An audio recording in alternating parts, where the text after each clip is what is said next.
ආයුබෝවන් මා ප්‍රිය මිතුරුනි මම අද මේ අන්තර්ගත වෙන්නේ මිලානෝ නගරයේ අතිශය වැදගත් ඉතාලියේ මිලානෝ නගරයේ අතිශය වැදගත් මාවතක් වූ කොර්ස බොනස් අයිරිස් මාවතේ කොර්ස බොනස් අයිරිස් යනෝ ඉතාලියේ මිලානෝ නගරයේ ඉතාම සංකීර්ණ ඒ වගේම විශාල ජනතාවක් ගැවසෙන මාර්ගයක් ඒ වගේම ආර්ථික වශයෙන් වාණිජ්‍ය වශයෙන් සුවිශාල මෙහෙවරක් ඉතාලියට සිදු කරන මාවතක්. මම මෙතනින් දකුණට හැරිලා දැන් ඉදිරියට යනවා.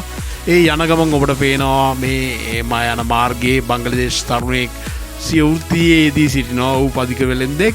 මම ඔබට දකුණු පසින් පෙන්නනවා පියස්සලීම. පියස්සලීම කියලා කියන්නේ ලතින් භාෂාවෙන් හැඳින්වෙන පේරුව අගනුවරට ඒ ස්ථානයට එම නම තිබිලා තියෙන හේතුවේ පළකයක් ඉදිරියේ තියෙනවා.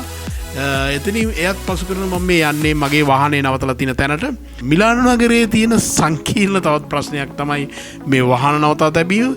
ඊටාම අසීරු කාර්යයක් හේතුව යුරෝපා සංගමයට අයත් රටවල ජනතාවත් මුළු ඉතාලියේ ජනතාවත් මිලානෝ නගරයට එනවා.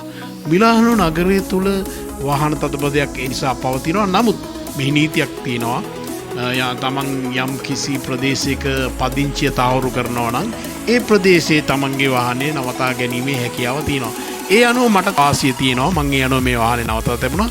දැන් මම මේ මෙතනින් ඔබත් එක්ක ඔබව රැගෙන යනවා මිලානෝ නගරයෙන් ඔබට මිලානෝ වලින් පිට ඒ කියන්නේ රොස්සානෝ කියන අර්ධ නාගරික ප්‍රදේශයට.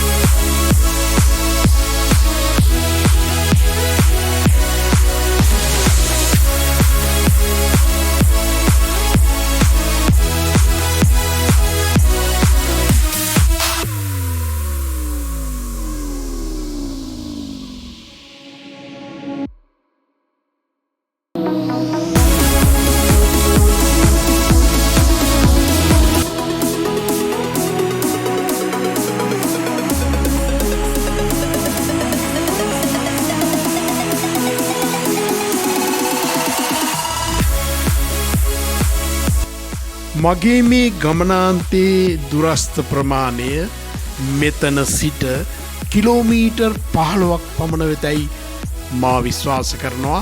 සමහර විට වැඩි වෙන්නටත් පුළුවන්. සමහර විට ඊට අඩු වෙන්නටත් පුළුවන්. කෙසේ නමුත් මම මේ ගමනාන්තයට එහෙම නැත්නම් රොස්සානෝ ප්‍රදේශයට යාමට අපේක්ෂා කරන මගේ පෞද්ගලික හේතු දෙකක් තියෙනවා. ඔබට මම එය ප්‍රකාශ කිරීමට සූදානම් නැහැ. නමුත් මේ ගමන යන විට මේ ගමනේ අවසානය වන විට මගේ අරමුණ ඔබට සාක්ෂාත් වනු ඇතයි මම විශ්වාස කරනවා. ඉතින් මිතුරුනි දැන් මේ ඉදිරියට මම ප්‍රවේශය ගන්නවා මේ මාර්ගයට ප්‍රවේශය ගන්නට පෙර ඔබට මම මේ දෙපසේ ඇති කරුණු පිළිබඳ පොඩි විග්‍රහයක් කරනවා.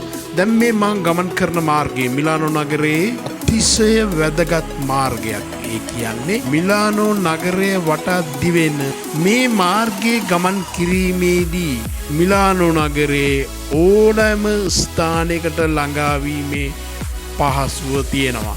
ඒක ඔබට වැටහි මේ මාර්ගයේ මා ගමන් කරනකොට අනන්ත සංඥා සලකුණු තියෙනවා. විදුලි සංඥා සලකුණු එයින් හැඟෙන්නේ හරස් පාරවල් වලින් හැඟෙන්නේ මේ මාර්ගය හරහා යන කෙනෙකුට මිලානෝ නගරේ ඕනම ස්ථානයක ඕනම කේන්ද්‍රයකට ඇතුළු වීමේ තියෙන හැකියාවයි.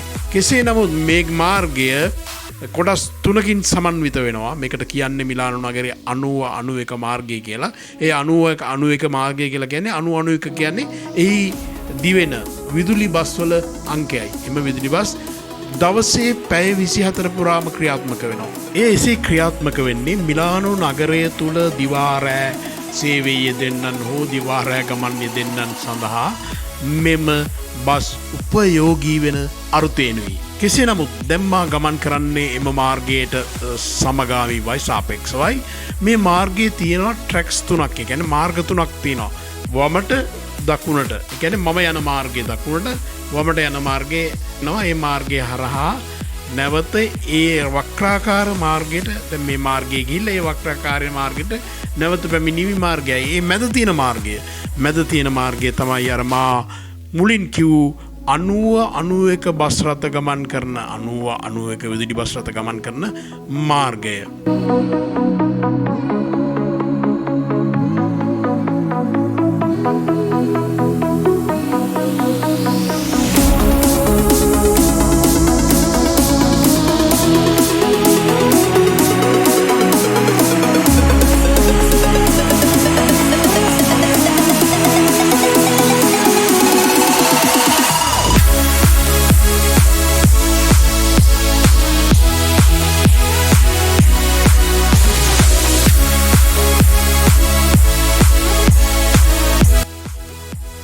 දැන් මේ ඔබ දකින අත්විඳින ඉතාලියේ මිලානෝ නුවර ජනප්‍රියම මාවත ඉතා සුවිශල් කාර්ය සාධනයක් සිදු කරන වටරවුම් මග දෙපස පසකින් ඉහළට එසවුණු සුවිශල් ගොඩනැගිලි අතර යුරෝපයේ අතිශය වැදගත් මූල්‍ය ආයතන අධ්‍යාපන විශ්වවිද්‍යාල දැවැන්ත රෝහල් හා සිවිල් පරිපාලන ආයතන පිහිටා තිබෙනවා. තවත් පසකින් පාරිසරිකව නෙත්සිත් බැඳගත් මහා හරිත වෘක්ෂයෝ නැගී සිටිනවා. බොහෝ ක්‍රමවත් සුපිරිසුදු නියදියක් කරා මිනිස් ජීවිතයේ සුඛිත මුදිත කරනු වස් මෙවන් මෙහවරක් ඉතාලියේ මිලානෝ නුවර මන්මාවත් වලින් දෘශ්‍යමාන වෙනවා. දැන් ඉහතකී මග ඔස්සේ ඇවිත් මිලානෝ නාගරික සීමාවෙන් ඔබට ප්‍රවේශ වෙනවා. දකුණු පසින් ඔබ දකින්නේ මිලානෝ නගරයේ එක් සීමාවකදී අවසන් වන අවසාන කොළපාට උමන්දුම්රිය අංගනයයි. අභ්‍යාත ග්‍රාස්ව නමින් නම් කෙරෙන මෙම ස්ථානයෙන් ඔබට එකී දුම්රියෙන් පැමිණෙන්නෝ ට්‍රෑම් ප්‍රවාහන සේවයට අන්තර්ගත වෙනවා. දැන් ඔබත් මමත් ප්‍රවිෂ්ටව සිටින්නේ රොස්සානෝ නම් මගේ ගමනේ ඉලක්කය වූ සිටි මාකට් හෙවත් නගර වෙළඳ සංකීර්ණ මාවතටයි.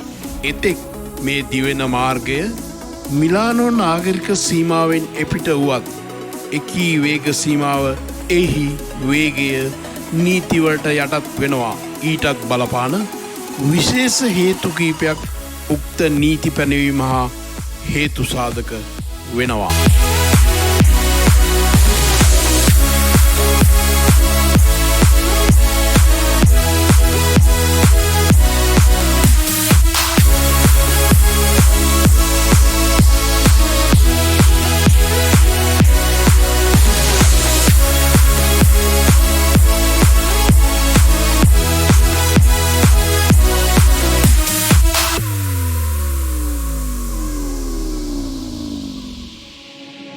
විශේෂයෙන් මේ මාර්ගයේ දෙපස සුවිසල් මහජන නිවාස සංකීර්ණයන් පිහිටා තිබෙනවා. මේ දිස්වන මහල් නිවාස ඔබට දෘශ්‍යමාන වන්නේ එකී නිවාසයි. එහි විශාල මහජනතාවක් ජීවත් වෙනවා. ඒ ආශ්‍රිත මේ මාර්ගයේ පවතින අධික වාහන ගමනය නිසා බොහෝ විට අනතුරු සිදු වෙනවා. එහි වූ සාධක මේ මග දෙපස තැයින් තැන මල්පොකුරු තපා සීපත් කිරීම් වලින් සනාථ වෙනවා. එබැවින් මේ මාවතේ රියපැදවිය හැක්කේ පැයට කිලෝමීටර් 50කට අඩු වේගයේ සීමාවක සිටයි. එකී නීතිය උල්ලංඝනය කරන්නන් හට විශාල මූල්‍ය දඩවලට සහ රිය බලපාත්‍රය තාවකාලික අවලංගු කිරීම වැනි දඩුවම් වලට ලක්වීමට සිදු වෙනවා. මෙම මාර්ගයේ දෙපස ගිවිසගත් විද්‍යුත් කැමරා එකී වේග සීමා පටිගත කරමින් තිබෙනවා.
මෙතන තමයි මගේ නව නිවස පිහිටලා තිබෙන්නේ. මෙතනින්ද ඔබට නාගරික වෙළඳ සංකීර්ණයට හෙවත් සිටි මාකට් එකට තව ටික දුරක් ගමන් කළ යුතුව තිබෙනවා. ඒ ඉසව්වට දැන් මම ඔබ සමග යළිත් ගමන ආරම්භ කරනවා.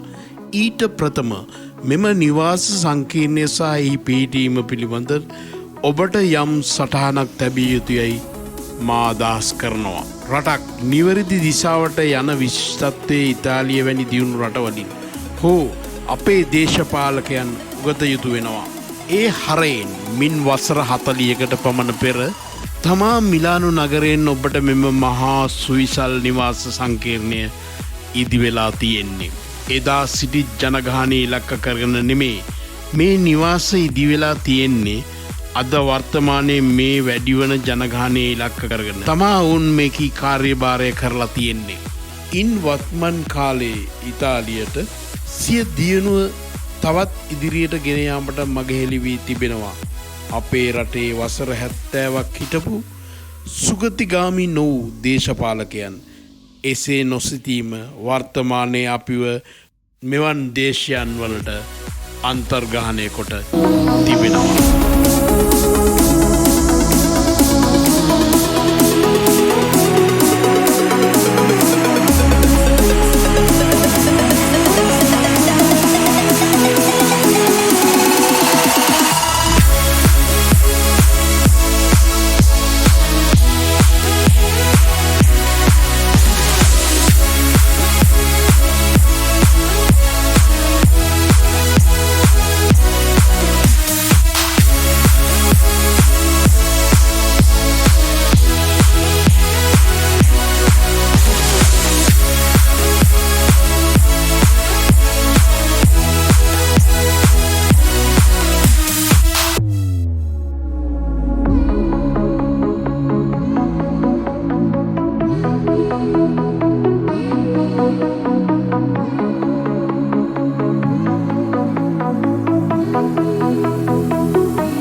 හරි මගේ ගමනාන්තය වූ නාගරික වෙළඳ ආයතන සංකීර්ණයට මම පැමිණියා.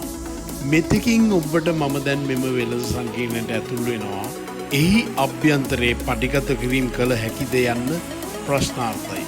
කෙසේ නමුත් එවන්නක් පටිගත කළ හැකිනම් පටිගත කර ඔබට දෘශ්‍යමාන කිරීම මගේ අභිප්‍රායයි.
හරි එම වෙළඳ ආයතනයේ අභ්‍යන්තරයේ සඳහන් වෙනවා රූපගත කිරීම තහනම් බව.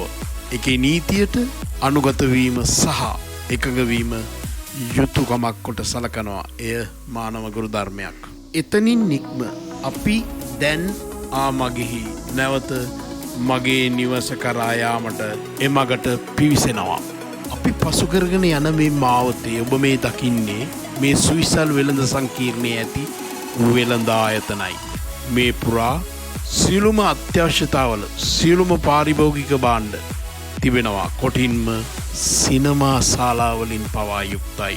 ඉතාලියේ ලොම්බාර්දියා පළාතේ ප්‍රධාන අගනගරය වන මිලානෝ නගරයේ මිනිසුන්ට ජීවත්වීමේ වටපිටාවේ යටිතල පහසුකම් අනෝනයි. ඉන් නික්ම යළි මේ සුදුරු මන්නිම හරිතයයෙන් අපේ මේ දෘශ්‍ය සටහනේ අවසන් හෝරාව සටහන් කිරීමට නියමිතයි. කලාව මාධ්‍යකරණය මේ විසුදුරු දෘශ්‍ය සටහන ඔබේ උගත් මනසේ සටහන් වේවායයි මම ප්‍රාර්ථනා කරනවා. ඉතාලියේ මිලානෝ නගරයේ සොඳුරු තැන් හඹා යමින් එවැනි තැන්වල දෘශ්‍ය සටහන් තබමින් ඔබට විස්තර කරමින් මගේ මේ මාධ්‍ය මෙහෙවර ඔබේ ඇගීමට ලක්වේ මම විශ්වාස කරනවා. ඔබේ බුද්ධිමත් උගත් ගෝචරයට ලක්වේ මම ප්‍රාර්ථනා කරනවා. අනුග්‍රහය දක්වන්න හිතවත් මිත්‍රයිනි, හිතවත් මහතුරුනි, හිතවත් මහත්වීනි. ඉතින් අයිබෝන් නැවත හමුවෙමු. මම අශෝක හෙට්ටිආරච්චි.